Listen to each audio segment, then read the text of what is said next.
2026汽車業鐵底崩盤，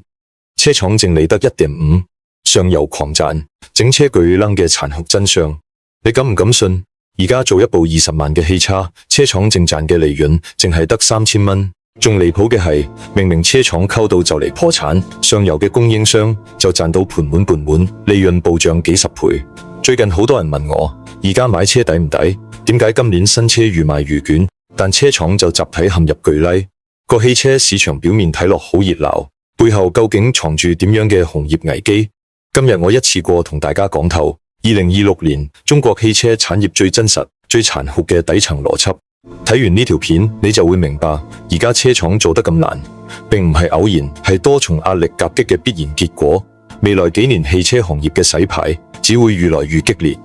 首先，我哋睇一組好幸福認知嘅權威數據，呢啲唔係小道消息，係中國汽車工業協會官方最新公布嘅行業狀況。2026年上半年，國內整車製造行業嘅平均利潤率直接跌到 1.5%， 創咗近10年嘅新低。1.5% 嘅利潤率係咩概念？我同大家計條最淺白嘅數，市面一部賣10萬嘅家用新車，車廠由研發、生產、組裝到運輸，成個流程做足晒，最後真正賺到手嘅錢，淨係得1500蚊。就算係而家好普遍均價20萬嘅主流新能源車，單車淨利潤都係得3000蚊。大家可以對比下身邊嘅行業，一杯高級茶飲，一件輕奢飾品，利潤率隨便便就超過 10%， 就算係普通製造業賺得都比造車多。邊個會諗到體量龐大產業鏈，複雜養活無數人嘅汽車工業，而家嘅賺錢能力竟然連街邊小生意都不如？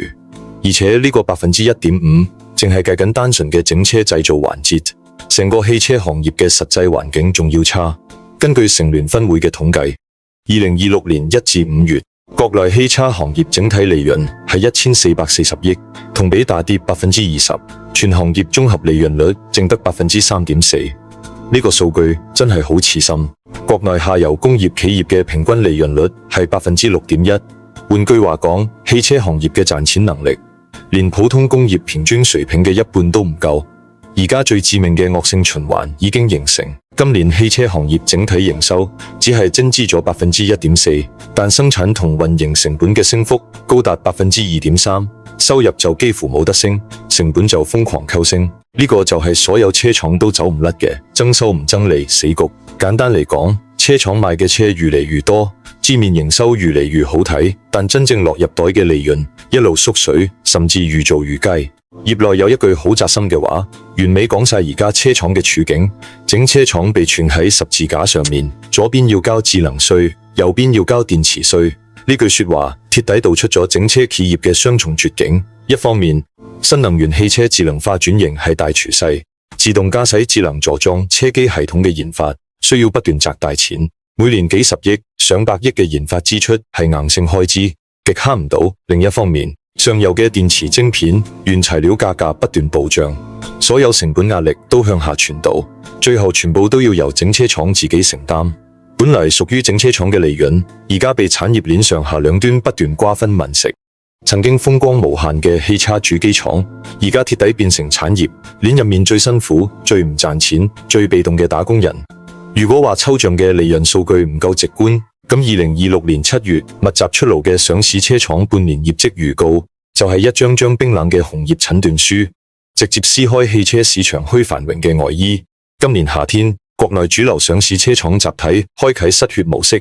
計損、業績下滑、由盈轉虧，成為所有車廠嘅共同關鍵詞。我哋先睇廣汽集團，上半年規模淨計損係40.6億至45.7億，扣除非經常性損益之後嘅真實經營計損，高達48億至56億。最能夠體現行業惡化速度嘅係，廣汽一季度只係計損6.56億，亦即係話二季度單季計損將近40億，短短3個月計損額度直接爆發式翻倍。之前人氣極高、銷量亮眼嘅賽力斯業績變面，更加令市場震驚。2025年上半年，賽力斯仲穩穩賺緊29.41億，狀態非常穩健。但去到2026年上半年，直接預計15億至18億。拆開季度數據嚟睇，賽力斯一季度仲有7.54億淨利潤，二季度扣非之後，直接巨雞22.54億至25.54億，呢種斷崖式嘅業績崩塌，足以證明紅葉寒冬已經殺到。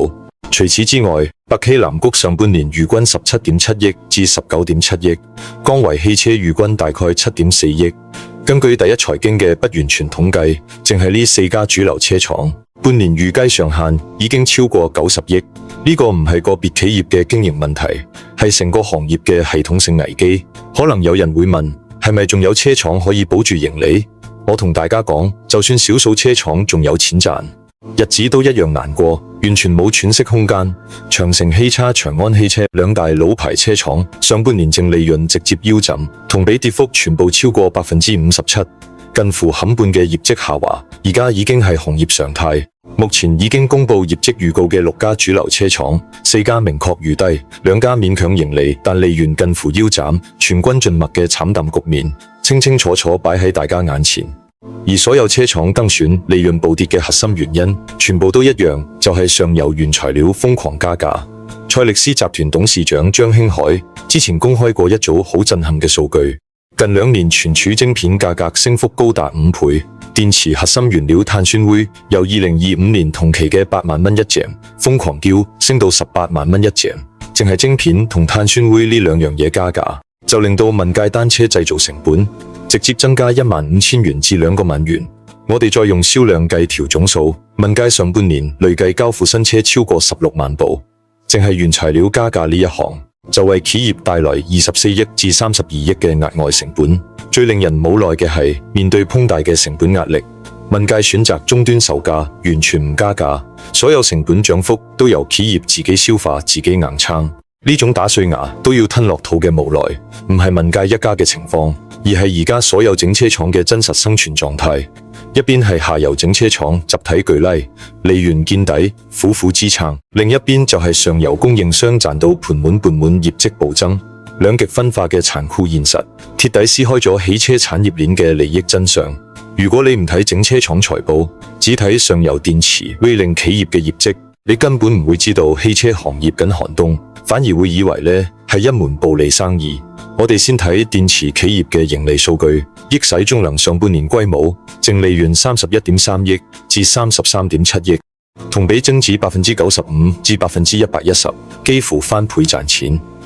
國空高科嘅業績更加誇張，上半年淨利潤12億至15.5億，同比暴漲227%至323%，利潤直接翻2-3倍。而掌握核心資源嘅中植企業賺錢速度先係最離譜。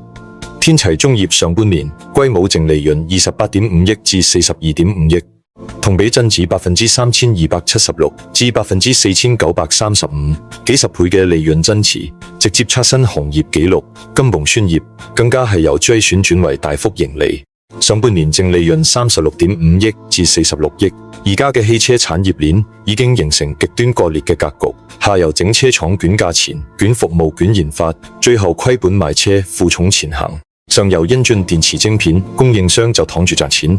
個個盈利暴增，難怪小普汽車 CEO 何小鵬都無奈話過，做汽車真係好辛苦，產業鏈邊個環節加價，最後買單嘅都係整車廠。何小鵬仲講過，小普團隊花咗好多時間同心機，透過技術升級、谷稿優化效率，提升慳落嚟嘅成本，絕大部分都白白俾上游做晶片、做碳酸源嘅供應商賺走。車廠辛辛苦苦慳足1年，上游一次加價，所有努力全部歸零。更令整車廠絕望嘅係上游原材料加價嘅熱潮，去到2026年下半年完全冇停歇跡象，反而愈演愈烈。2026年7月，國內磷酸鐵進行業集體啟動加價，龍頭企業湖南裕能率先出調價通知，明確由8月1日起，全系列磷酸鐵最產品每磅加價2000元。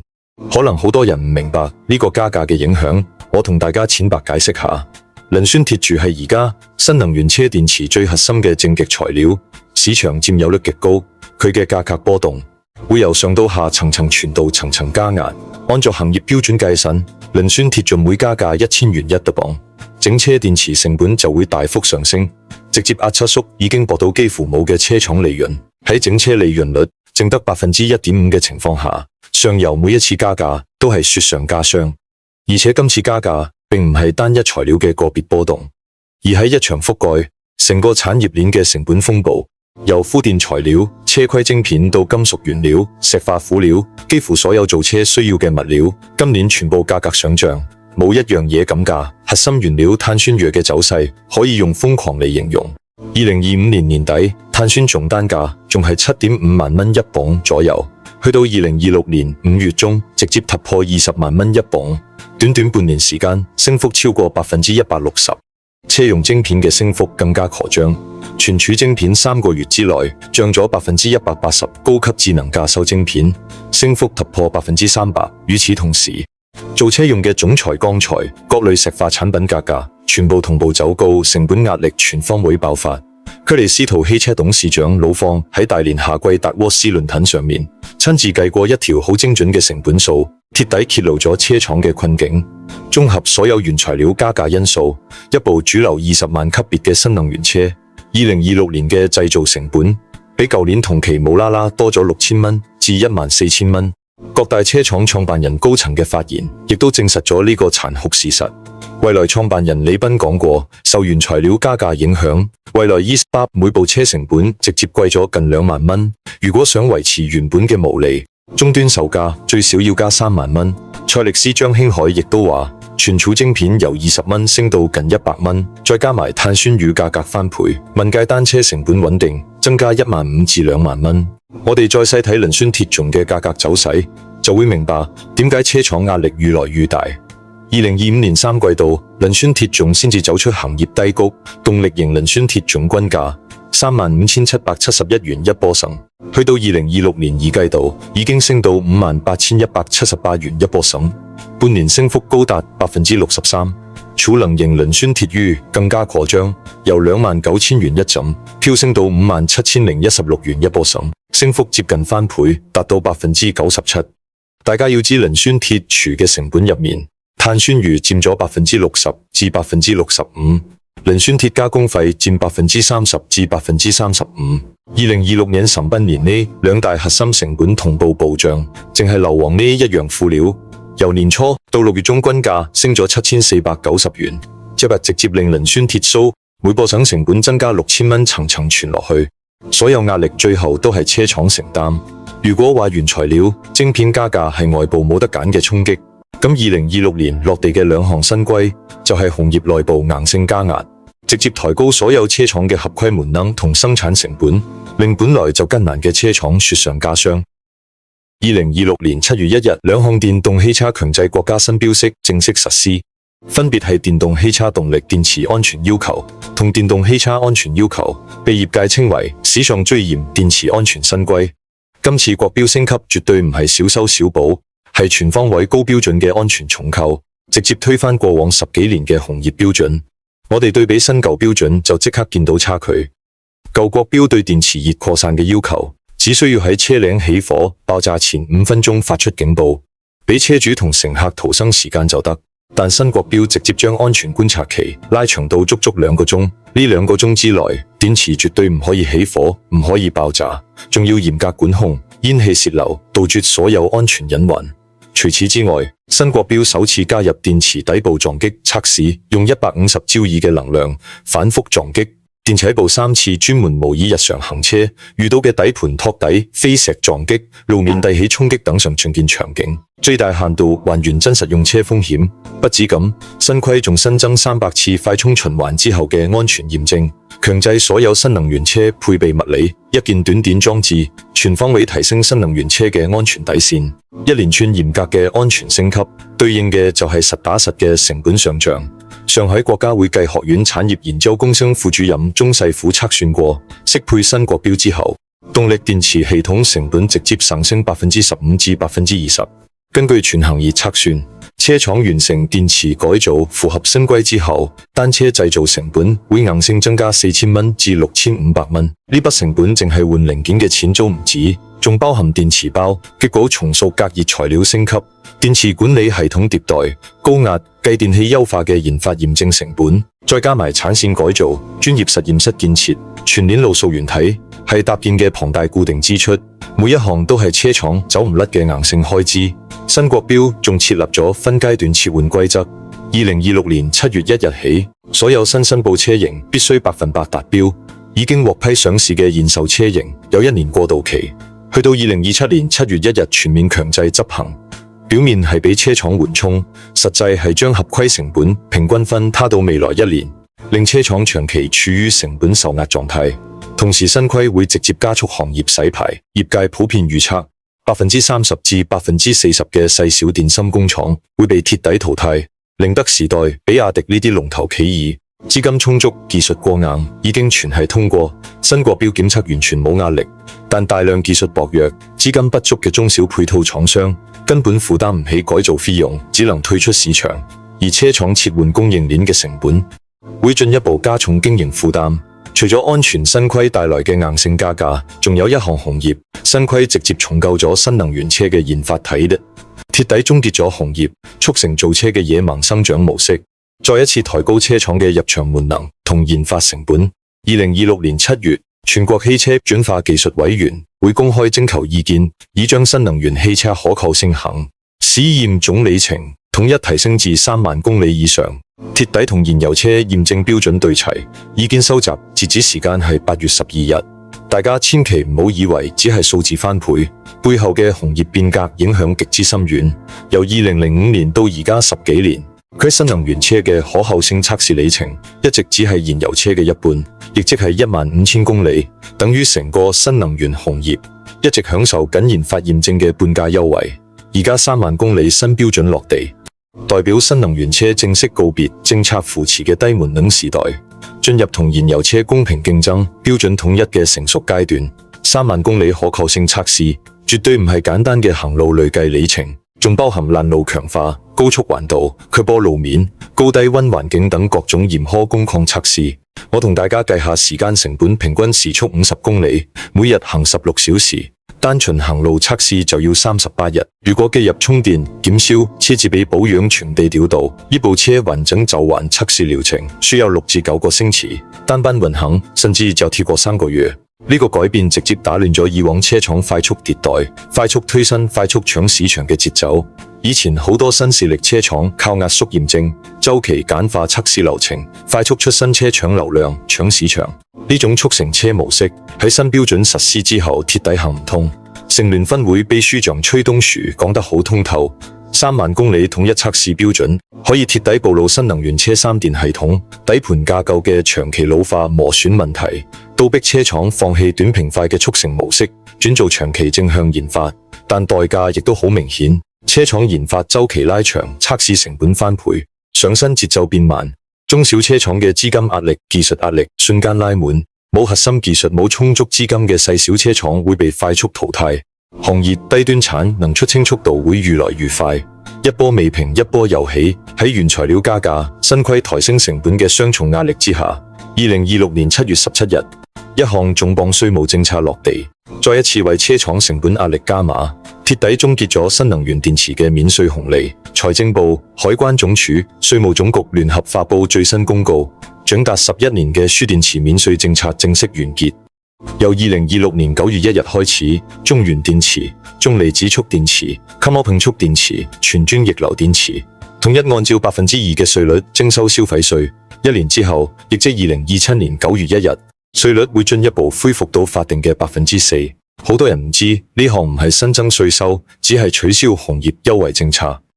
2015年，國家將電池納入消費稅徵收範圍，法定稅率係4%。當時為咗扶持新能源產業起步，專門為輸電池開設免稅通道。11年，政策扶持完結，代表輸電池產業已經成熟，唔需要政策兜底，正式進入市場化優勝劣汰階段。同時，政策亦都釋放咗好清晰嘅產業引導信號。2026年9月到2028年年底，區離子電池、固態電池、燃料電池等新一代技術電池繼續豁免消費稅。國家嘅導向好明顯，淘汰成熟舊技術，扶持前沿新電池技術，都逼成個產業完成技術升級換代。對車廠而言，最直觀嘅影響就係單車成本再一次上漲。按照而家電池價格測算2%嘅消費稅，對應每瓦時電池新增0.007至0.01元稅負。一部搭載50千瓦時電池嘅新能源車，電池成本直接增加500蚊左右；80千瓦時電池嘅車，成本增加600蚊上下。去到2027年稅率提升到4%，呢筆成本會直接翻倍綜合。